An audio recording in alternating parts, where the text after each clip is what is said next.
ఇక్కడ ఏ రకమైన పొరపాట్లు జరగలేదు, నేను చేయలేదు. చేయనంటే ఎలాగండి? గత 2 నెలల్లో వచ్చిన పరిమితాలకు సిమెంట్ అంతా ఏం చేసినట్టు మరి? రైతే గుడ్డొచ్చి పిల్లని అడిగింది అనుకోండి, నువ్వేంటి నీ పుట్టు పూర్వోత్తరాలు ఏంటని పిల్ల ఏమంటది? నవ్వు ఊరుకుంటది అంతే.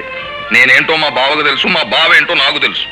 అయినా ఓసారి అనుమానం స్టార్ట్ అయ్యాక ఇక్కడ ఉండడం అంటే మంచిది కాదు. వస్తాను బావ. వస్తానంటే కాదండి వెంకటరామయ్య గారు, సార్ ఆ వివరాలు మీరు చెప్పండి. మొదటండి 2500 బస్తాలు మనకు వచ్చాయండి. అందులో 500 బస్తాలు మనం వాడుకున్నామండి.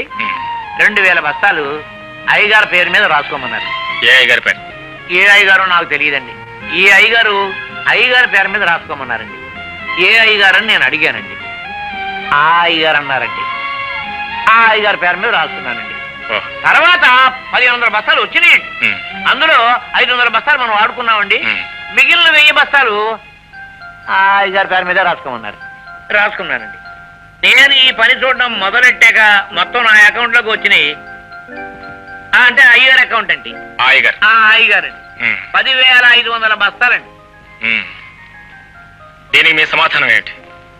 ఇంతమంది కొత్త అయ్యగారులు తయారైపోయి అంతమంది అయ్యగారులు ప్రశ్నించడం మొదలెడితే ఇంక ఈ అయ్యగారు చెప్పేదేముంటుంది? వస్తా. సమాధానం చెప్పి వెళ్ళడం మంచిది. నీకు సమాధానం చెప్పవలసిన అవసరం నాకెంత మాత్రం లేదు. కావాలంటే కోర్టులో తెలుసుకునే సమాధానాలు. బావగారు, మీకు నాకు రుణం చెల్లిపోయింది. ఈ అకౌంట్స్ అన్ని ఆఫీస్లో ఉన్నాయి, ఆ అకౌంట్స్ అన్ని గోడౌన్లో ఉన్నాయి, చూసుకోండి. అయ్యా మీ టైం చాలా బ్యాడ్ గా ఉందండి. ఇప్పట్లో బాగుపడే అవకాశం కూడా లేదండి. నువ్వు బాగుపడు, సంతోషం.